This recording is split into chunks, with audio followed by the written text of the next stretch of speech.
گوجری زبان میں اپڈیٹ سنیے۔ انسانی حقوق کی عالمی تنظیم ہیومن رائٹس واچ نے اپنی 2024 کی رپورٹ میں پچھلے سال 2023 میں کشمیر میں بھارت کا سیاہ کارنامہ کو پڑھو فاش کر دیتا ہے۔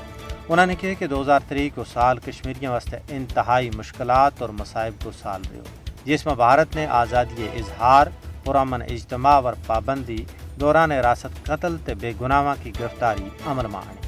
اپنی عالمی رپورٹ 2024 میں ہیومن رائٹس واچ نے کشمیر میں انسانی حقوق کا کارکنہ بالخصوص خرم پرویز اور عرفان معراج کی غیر قانونی گرفتاری نامی اجاگر کی ہو۔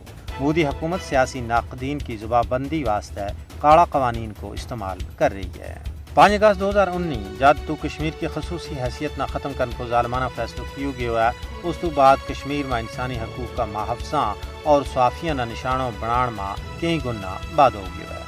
عملہ میں گزاریا سے جموں کشمیر میں صحافت ایک جرم بن گیا ہے۔ بھارت نے کشمیر میں 2020 میں نام نہاد میڈیا پالیسی متعارف کران تو بعد آزادی صحافت نے تقریباً ناممکن بنا دیتا ہے۔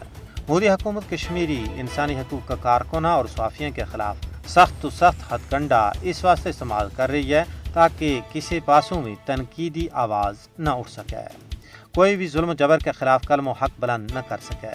کشمیر میں صحافیاں اور انسانی حقوق کا کارکنانہ اپنا پیشہ ورانہ فرائض سر انجام دینے پر اغوا، ہراساں اور تشدد کو نشانوں بنائے جا رہے ہیں۔ کشمیر میں سچ بولنے پر صحافیاں پر من گڑت الزامات عائد کر کے کالا قوانین کے تحت مقدمات درج کیا جا رہے ہیں۔ بھارت کے زیر تسلط جموں کشمیر میں 1989 تو لے کے آج تک کئی صحافی غاصب بھارتی فوج کے ہاتھوں کلم و حق بلند کرنے کی پاداش میں قتل کیا جا چکے ہیں۔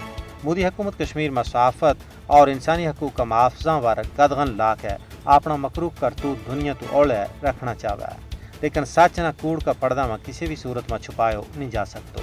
بھارت نے کشمیر میں جڑا کار سیاہ سر انجام دیتا ہے وہ ہون پوری دنیا میں تش تش بام ہو گیا ہے۔